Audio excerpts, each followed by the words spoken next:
Good morning friends. आज के videos में हम स्पोकन इंग्लिश पढ़ेंगे और स्पोकन इंग्लिश में हमारा 3 स्ट्रक्चर रहेगा जो हम लोग डेली यूजेस करते हैं। जैसे कि अगर मुझे पटना जाना पड़ा ना तो मैं जाऊंगा, अगर मुझे स्कूल में पढ़ाना पड़ा ना तो मैं पढ़ाऊंगा।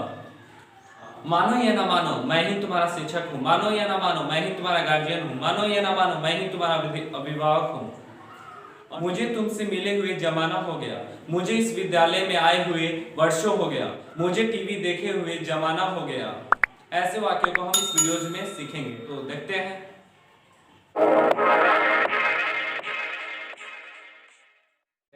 तो हमारा सबसे पहला स्ट्रक्चर है जमाना हो गया या वर्षों हो गया।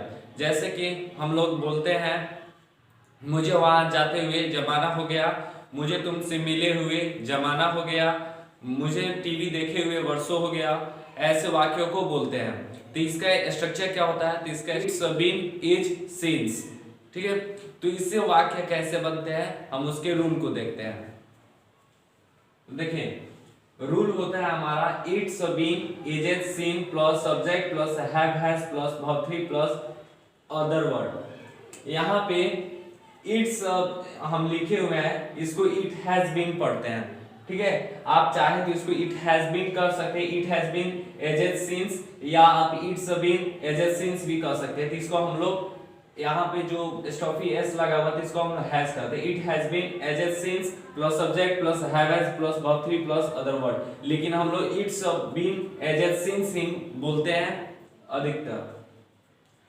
रूल देख, जो वाक्य में सब्जेक्ट होगा हम उसको पुट डाउन करेंगे, और फिर अगर सिंगुलर होगा तो उसके साथ हैज, और प्लूरल होगा तो हैव, और इन तीनों के साथ वर्ब का थर्ड वर्ब फॉर्म रखेंगे और अदर वर्ड।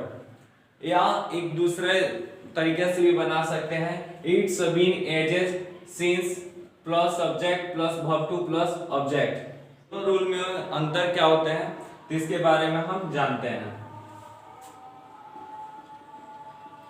देखिए ये जो है इसको हम लोग डेली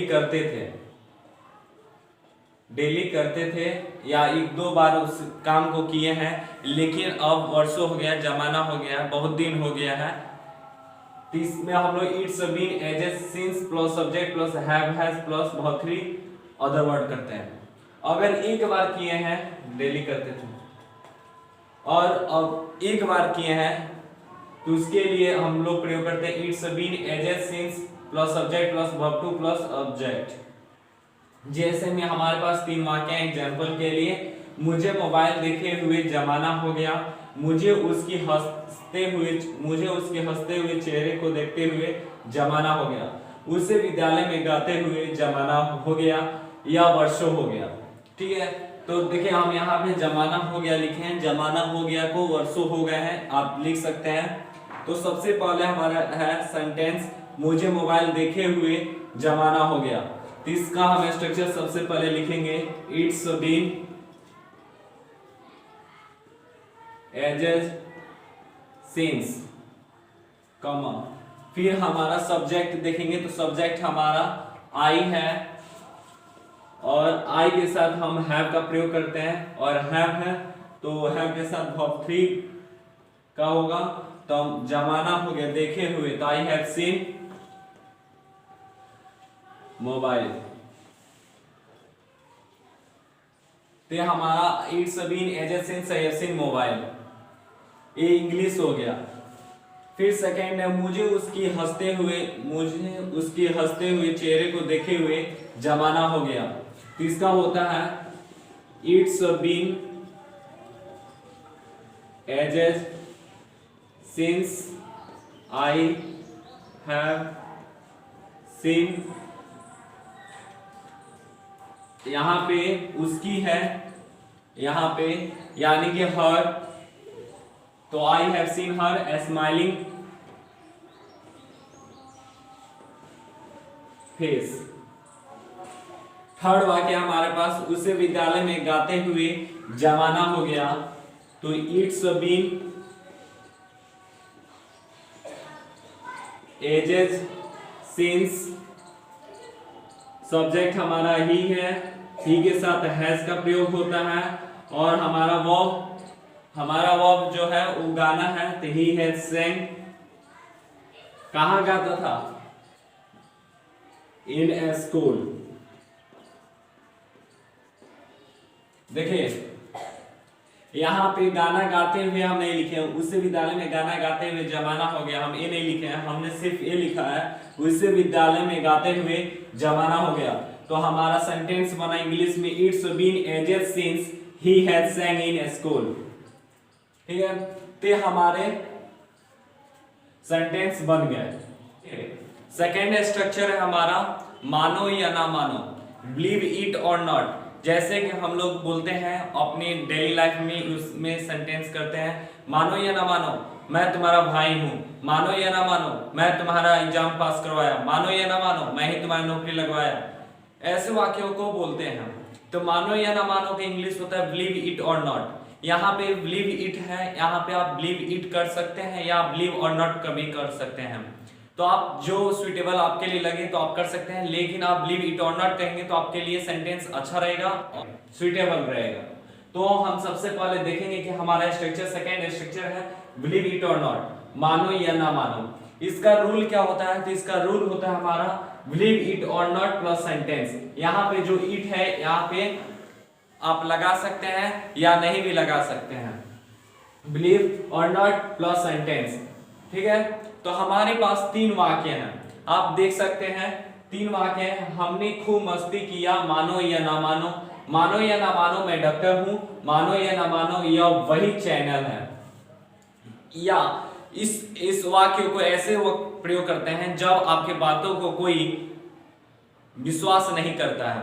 जैसे कि मैं आपसे बोलूं मेरा लड़का है जिसे हम मारे थे, ठीक है, वह वही लड़का है जिसे हम मारे थे और बाद में वो लड़का बड़ा आदमी बन गया है, तो हम लोग कह सकते हैं मानो या ना मानो वो वही लड़का है जिसे हम मारे थे। ठीक है, मानो या ना मानो शब्द का प्रयोग हम लोग उस वक्त करते हैं जब हमारे बातों का कोई विश्वास नहीं करता है, या जिससे आप बोल रहे हैं वो विश्वास नहीं करता है, तो उसके लिए हम लोग प्रयोग करते हैं मानो या ना मानो। ठीक है, लेकिन हम अपनी बातों को रखते हैं। तो हमारा स्ट्रक्चर है बिलीव और नॉट प्लस सेंटेंस। तो सेंटेंस को बनाने के लिए चलते हैं। तो हमारा सबसे पहला सेंटेंस है हमने खूब मस्ती किया, मानो या ना मानो। ऐसे वाक्यों को बनाने के लिए हम बिलीव इट और नॉट सेंटेंस के बाद में भी लिख सकते हैं और सेंटेंस के पहले भी लिख सकते हैं। आपके लिए जैसा सुइटेबल हो आप फ्री हैं लिख सकते हैं, लेकिन सेंटेंस को आपको ध्यान देना होगा कि सेंटेंस अच्छे फॉर्म में होना चाहिए, यानी कि टेंस से अच्छा होना चाहिए और सेंटेंस मीनिंगफुल होना चाहिए। तो हमने खूब मस्ती किया, मानो या ना मानो, तो हम लोग बना सकते हैं we have enjoyed a lot, believe it or not। Second वाक्य मानो या ना मानो मैं डॉक्टर हूं,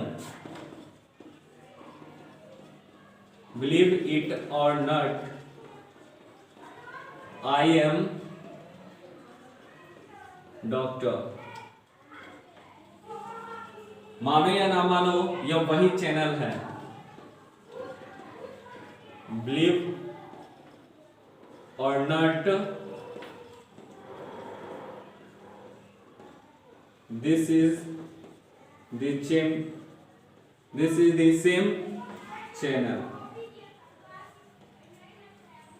देख सकते हैं कि यहाँ पे हम बिलीव इट और नॉट लास्ट में लिखे हुए हैं और यहाँ पे पहले लिखे हुए हैं, और इसमें हम इट को रिमूव कर दिए हैं क्योंकि ये तीनों आपको इस सेंटेंस में बताने के लिए कि बिलीव इट और नॉट लास्ट में भी हो सकता है, पहले भी हो सकता है और इट हो भी सकता है या नहीं भी हो सकता है, तीनों को सही माना जाएगा।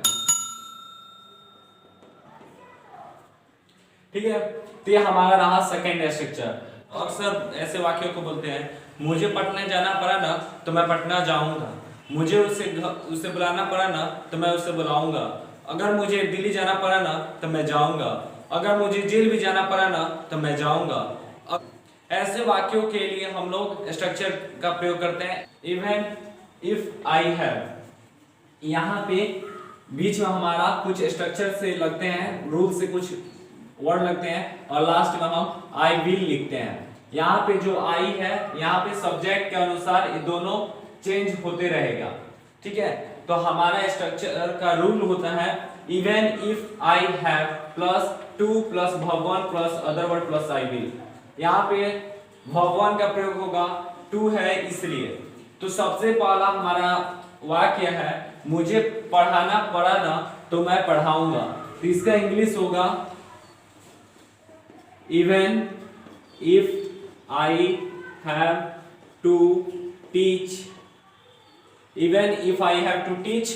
अब बताइए अब क्या होगा। तो इसके बाद अदर वर्ड हमारा नहीं है, कोई नहीं है, कहाँ पढ़ाऊंगा, तो हम सीधे लिख देंगे आई विल, क्योंकि अगर मुझे पढ़ाना पड़ा ना तो उसका इंग्लिश होगा even if I have to teach और आई विल, मैं पढ़ूंगा। इसके लिए हम लोग इसका प्रयोग कर देंगे। सेकेंड है मुझे पीटना पड़ा ना तो मैं पीटूंगा, even if I have to beat I will. यहां पे हम वर्ब को दो बार नहीं नोट करें क्योंकि सेंटेंस में हम दो बार वर्ब को नहीं लिखते हैं, ये हमारे नियम है, रूल है। थर्ड देखिए मुझे अंग्रेजी सीखनी पड़ी ना तो मैं सीखूंगा, even if I have to learn English I will.